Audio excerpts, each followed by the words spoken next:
Hello everyone, मैं गुंजन टीका की तरफ से आज मैं आप सभी के लेके आई हूँ जो चैप्टर हमारा चल रहा था ह्यूमन हेल्थ एंड डिजीज का वेरी इंपॉर्टेंट टॉपिक। ठीक है, तो आज हम फैटल डिजीज के बारे में डिस्कस करेंगे। अभी तक जो जो डिजीज हमने डिस्कस करी दैट इज नॉट फैटल, वो क्योरेबल होती है। बट आज जो डिजीज हम डिस्कस करेंगे जैसे कि एड्स और कैंसर, तो दिस इज सो डेंजरस। और अगर इसको क्योर ना किया जाए तो ये फैटल होती है और जनरली इनका क्योरेबल भी इतना आसान नहीं है ना। तो सबसे पहला डिसऑर्डर हमारा कौन सा आ गया? एड्स आ गया। तो एड्स जो डिसऑर्डर है इसको क्या बोलते हैं? HIV एड्स, है ना। जिसमें एड्स की वो फुल फॉर्म क्या होती है? AIDS stand for what? Acquired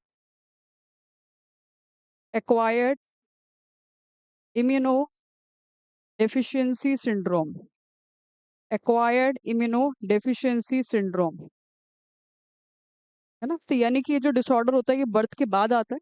ठीक है, और बर्थ के बाद हमारी बॉडी का जो इम्यूनिटी सिस्टम होता है, जो लड़ने वाली पावर होती है, वो क्या हो जाती है? कम हो जाती है। ठीक है, जिसके वजह से ग्रुप ऑफ सिम्टम्स नजर आते हैं। That's why we are using the word syndrome. ठीक है, अब देखो ये जो एड्स होती है, जो डिजीज होती है, वो किसकी वजह से होती है? बर्थ के बाद ही होती है, हमें पता है। कौन रिस्पॉन्सिबल होता है इसके पीछे? It is caused by the HIV virus. ठीक है, तो किसके वजह से होती है? ये HIV की वजह से होती है। यानी कि human immunodeficiency virus causes the AIDS. Human immunodeficiency virus, human immunodeficiency virus क्या करता है? वो एड्स जैसी प्रॉब्लम कर देता है। पहले जब ये HIV आता है बॉडी के अंदर, तो उसको हम कहते हैं HIV पॉजिटिव। उसके बाद जब कॉम्प्लिकेशंस आती है तो उसको हम क्या बोलते हैं? AIDS related complications. Then AIDS occur inside the body, है ना। तो ये जो HIV वायरस होता है उसके वजह से एड्स होती है, उसके मारे जिसके वजह से हमारी बॉडी की जो लड़ने की पावर होती है, जो इम्यूनिटी होती है, वो क्या हो जाती है? कम हो जाती है। ठीक है, इवन खत्म ही हो जाती है अगर इसको ध्यान ना दिया जाए तो ये हमारे HIV वायरस है। This is the HIV virus. HIV, ठीक है, इसकी फुल फॉर्म में पता है क्या है? Human immunodeficiency virus. तो कैसा होता है वायरस ये? तो बाहर जो होती है इसकी दो लेयर होती है। इन दो लेयर को हम क्या बोलते हैं? Bilipid layer. This is a bilipid layer. और बायलिपिड लेयर के ऊपर कौन होते हैं? ग्लाइकोलिपिड्स प्रेजेंट होते हैं, है ना। बायलिपिड लेयर के ऊपर कौन प्रेजेंट होते हैं? ग्लाइकोलिपिड्स। जो कौन कौन से होते हैं? Glycolipid 120, glycolipid 41। ऐसे इसके सरफेस पे ये ग्लाइकोलिपिड्स प्रेजेंट होते हैं। ठीक है, फिर ग्लाइकोलिपिड्स के अंदर कौन होते हैं? मैट्रिक्स होते हैं। मैट्रिक्स किसका होता है? T70। और मैट्रिक्स के अंदर कौन होती है? वो प्रोटीन की लेयर होती है विच इज द कैप्सिड, है ना। और इस कैप्सिड के अंदर क्या होते हैं? डबल RNA होते हैं, दो RNA होते हैं अलॉन्ग विद द 3 एंजाइम्स। ठीक है, यानी कैप्सिड के अंदर कौन है? दो RNA, और RNA के साथ 3 एंजाइम्स हैं। कौन कौन सी एंजाइम है? वो रिवर्स ट्रांसक्रिप्टेज, प्रोटीएस और इंटीग्रेट। ठीक है, तो ये 3 एंजाइम्स होती है। तो वेरी इंपॉर्टेंट, इन वायरसेस के अंदर क्या होता है? रिवर्स ट्रांसक्रिप्टेज एंजाइम होती है, जिसके वजह से ये क्या फिनोमेना शो कर पाते हैं? रिवर्स ट्रांसक्रिप्शन का। तो वेरी इंपॉर्टेंट, हमें याद रखना वो HIV वायरस जो है इनके पास कौन सी एंजाइम होती है? रिवर्स ट्रांसक्रिप्टेज एंजाइम होती है। They have the reverse transcriptase enzyme. ठीक है, और रिवर्स ट्रांसक्रिप्टेज एंजाइम होने की वजह से ये कौन सा चीज होती हुई नजर दिखाते हैं? Reverse transcription. इसके वजह से क्या हो पाती है? रिवर्स ट्रांसक्रिप्शन हो पाती है ना। और रिवर्स ट्रांसक्रिप्शन अभी हम देखेंगे। रिवर्स ट्रांसक्रिप्शन के ट्रांसक्रिप्शन का उल्टा, यानी कि mRNA will convert into the DNA। यानी कि RNA जो है वो DNA में कन्वर्ट होगा। ठीक है, तो इसी रिवर्स ट्रांसक्रिप्शन के वजह से हमारी बॉडी के अंदर क्या हो पाता है? वो स्प्रेड आउट हो पाते हैं। तो कैसे HIV का इन्फेक्शन होता है वो देखते हैं।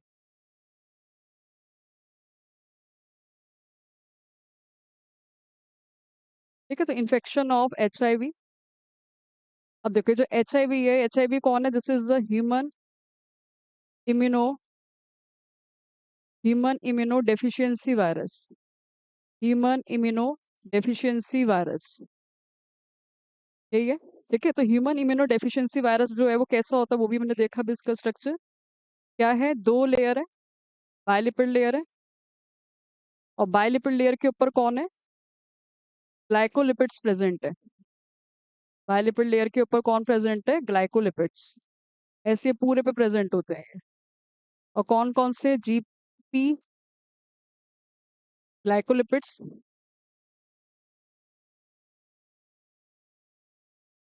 GP 120, GP 41। ठीक है, और साथ में अंदर कौन होता है? मैट्रिक्स होता है। और मैट्रिक्स के अंदर कौन है? कैप्सिड है। और कैप्सिड के अंदर कौन होते हैं? डबल RNA, और साथ में 3 एंजाइम्स होती है।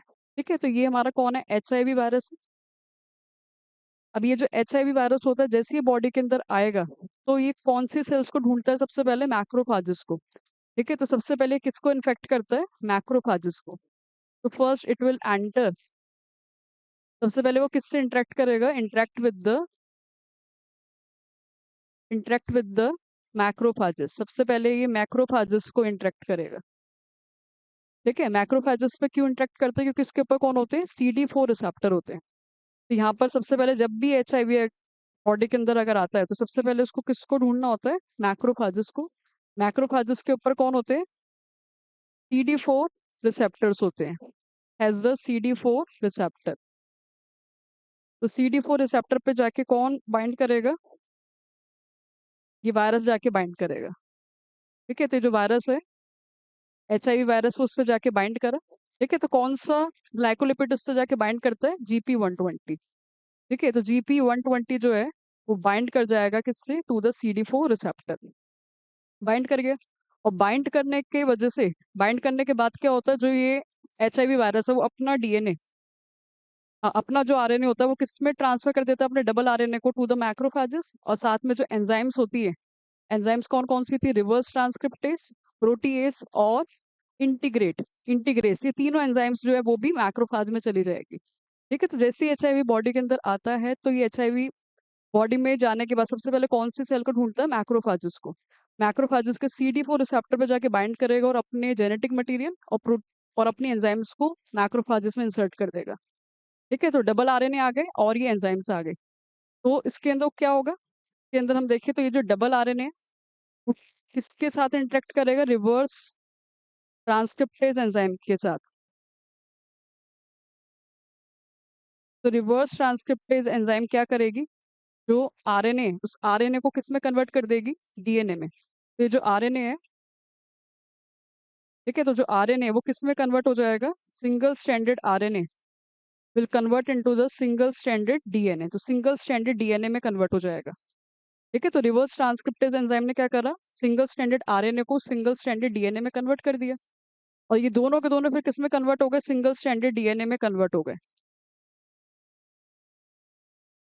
ठीक है, तो RNA को DNA में कन्वर्ट कर दिया, फिर ये जो सिंगल स्ट्रैंडेड DNA है वो दोनों के दोनों कॉम्प्लीमेंट्री पेयरिंग करने के बाद किस में कन्वर्ट हो जाएंगे, it will convert into the double stranded DNA।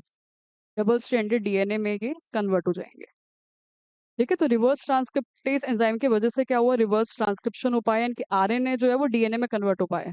पहले single stranded RNA convert into the single stranded DNA, and then these two single stranded DNA complemented to each other to form the double stranded DNA। ठीक है, फिर ये जो double stranded DNA है वो integrate enzyme की वजह से,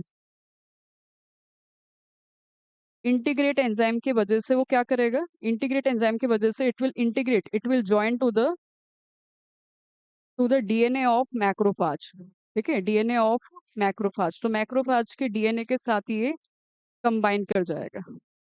ठीक है ना, तो ये जो सिंगल स्ट्रैंडेड RNA था वो DNA में कन्वर्ट हो गया, कन्वर्ट इनटू द DNA, और इंटीग्रेट एंजाइम की वजह से वो हमारे DNA के साथ क्या होगा, वो कंबाइन हो जाएगा, it will combine to the R DNA। ठीक है, तो ये मैक्रोफाज का DNA, और इंटीग्रेट एंजाइम की वजह से क्या हुआ, जो वायरस का DNA है वो इसके साथ कंबाइन हो गया। ठीक है ना, तो वायरस का DNA जो हमारे मैक्रोफाज के DNA के साथ कंबाइन करता है तो क्या आगे प्रोसेस होगा, फिर आगे वो नॉर्मल प्रोसेस होगा सेंट्रल डॉग्मा का, फिर अब ये DNA से फिर RNA बनेगा। ठीक है, तो वो हमारी एंजाइम्स का यूज करेगा, जैसे ही ये DNA combine to the DNA of the macrophage, तो then it will use own it will use the enzymes of macrophages. तो मैक्रोफाजेस के एंजाइम का यूज करके इस वायरल DNA से क्या बनेगा, फिर RNA बनेगा, फिर RNA से क्या बनेगी, प्रोटीन्स बनेगी। RNA से क्या बनेगी, प्रोटीन्स बनेगी। ठीक है, वो भी कौन सी प्रोटीन बनेगी, वायरल प्रोटीन्स बनेगी। It will form the viral proteins. तो वायरल प्रोटीन जब बनेगी तो उससे क्या होगा, वो नए नए वायरसेस तैयार हो जाएंगे, it will form the new daughter viruses. तो नए नए वायरसेस मैक्रोफाजेस में तैयार हो गए। ठीक है, तो न्यू डॉटर वायरसेस। ठीक है, तो जो नए डॉटर वायरसेस है वो कहाँ पर बने, इनसाइड द मैक्रोफाजेस।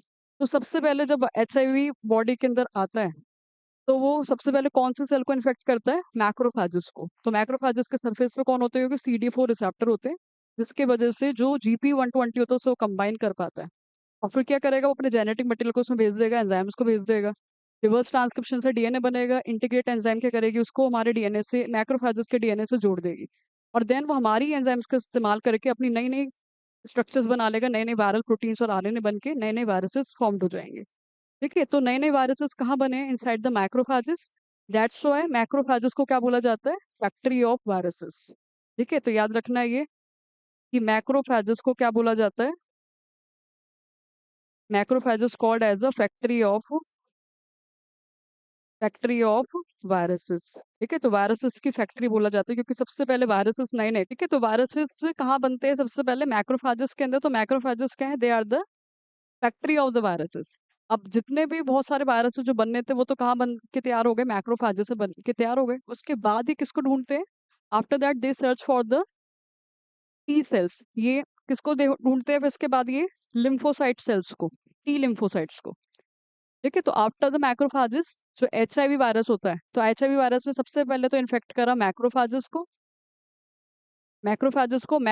के बाद अब ये किसको सर्च करेगा? टी लिम्फोसाइट्स को। It will search the T lymphocytes. अब टी लिम्फोसाइट्स को क्यों सर्च करता है ये? क्योंकि टी लिम्फोसाइट्स पे कौन होते हैं? वही CD4 रिसेप्टर होते हैं।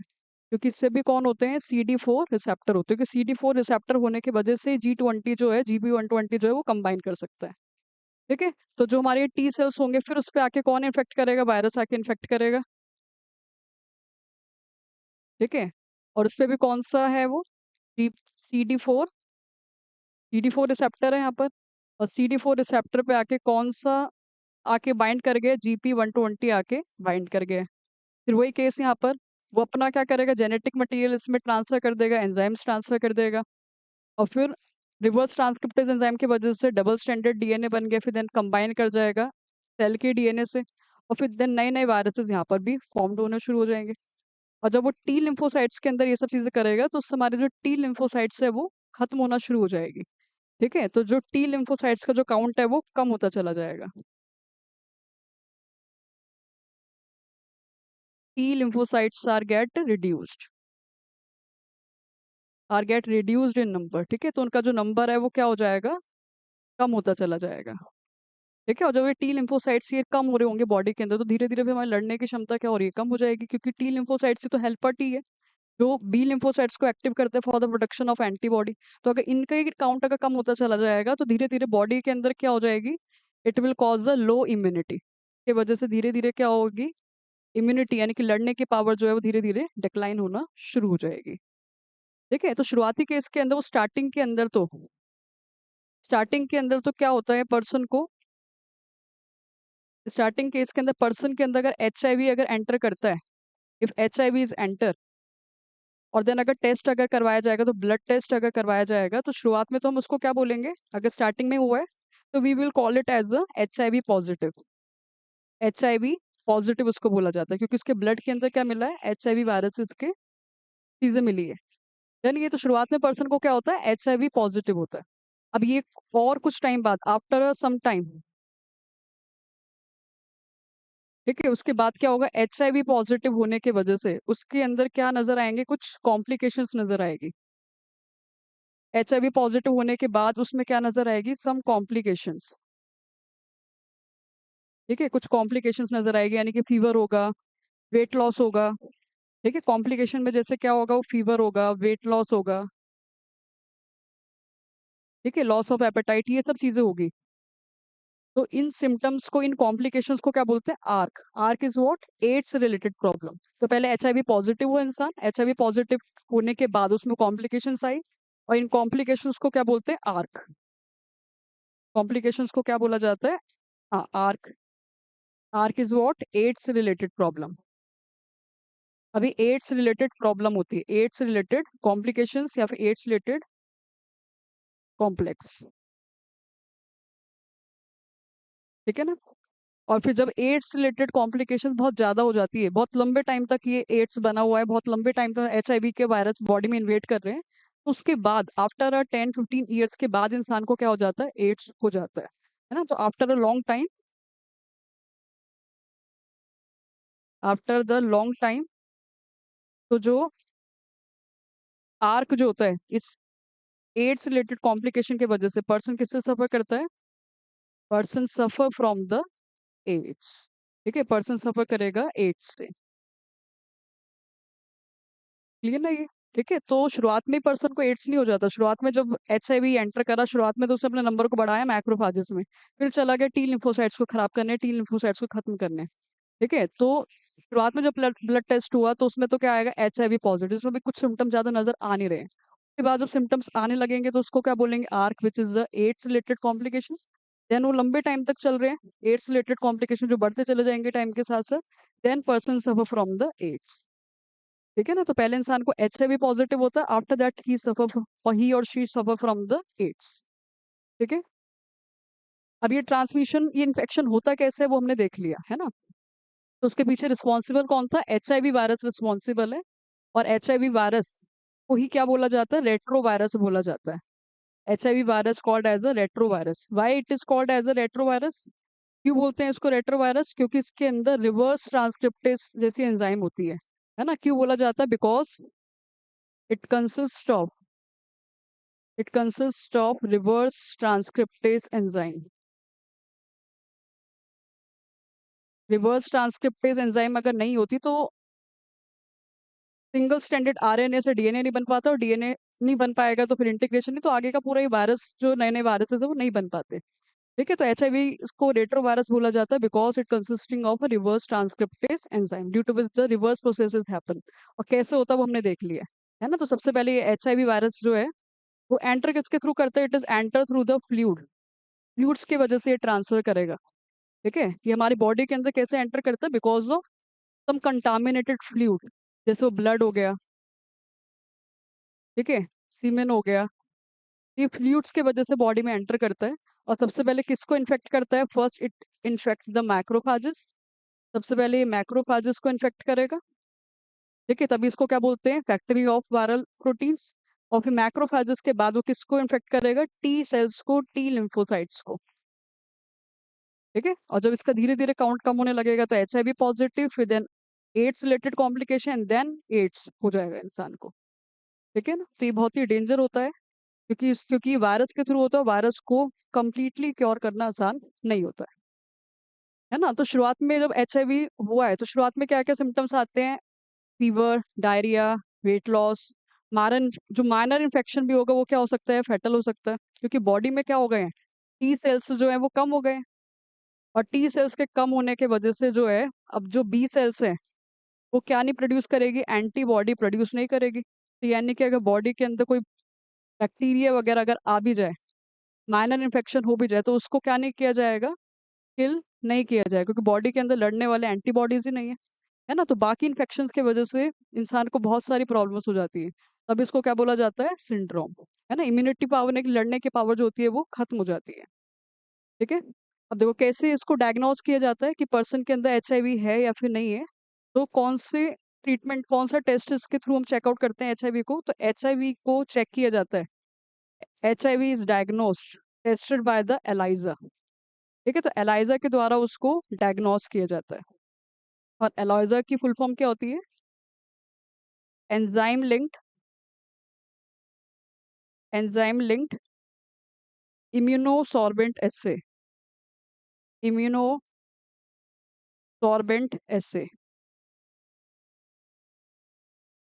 ठीक है, तो इस मेथड के थ्रू हम क्या चेक करते हैं? वो HIV को चेक करते हैं। HIV कौन है ये?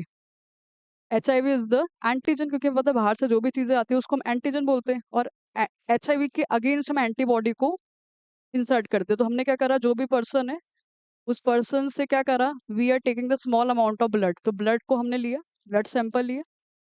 ब्लड सैंपल के अंदर दो केसेस हो सकते हैं, हो सकता है वो HIV हो या फिर ना हो। ठीक है, तो HIV हो भी सकता है और HIV नहीं भी हो सकता। और हमने दो टेस्ट ट्यूब के अंदर इंसान के क्या ले लियो? ब्लड सैंपल ले लिए। और दोनों के अंदर किसको इंसर्ट कर दिया? We are insert the antibody, antibody for HIV। दोनों के अंदर हमने एंटीबॉडी को इंसर्ट कर दिया, insert the antibody for HIV। दोनों के अंदर हमने एंटीबॉडी को इंसर्ट कर दिया। अगर एचआईवी वायरस होगा तो एंटीबॉडी एंटीजन इंटरेक्शन होगा, है ना। अगर एचआईवी होगा तो एंटीबॉडी, जो एंटीबॉडी वो एचआईवी के साथ क्या करेगी, इंटरेक्शन करेगी, है ना। तो यानी कि इंटरेक्शन ऑफ एचआईवी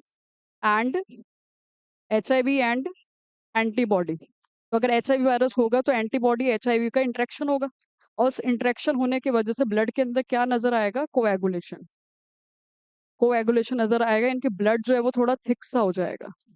तो ब्लड अगर थिक सा हो गया तो वो क्या इंडिकेट कर रहा है कि हाँ एचआईवी वायरस है, ठीक है। और अगर एचआईवी वायरस नहीं हुआ तो क्या होगा, एंटीजन एंटीबॉडी इंटरेक्शन नहीं होगा, नो इंटरेक्शन, क्योंकि उसके लिए एंटीजन है ही नहीं, है ना। हमने एंटीबॉडी डाल भी दी, एचआईवी नहीं है तो वो किसी के साथ इंटरेक्ट ही नहीं करेगा। इंटरेक्ट नहीं होगा तो क्या होगा, ब्लड के अंदर कोई भी कोएगुलेशन नजर नहीं आएगा, no coagulation, no thick of the blood, ठीक है। तो ब्लड अगर कोएगुलेट हो रहा है on adding the antibody against the HIV, तो then it indicate the presence of HIV.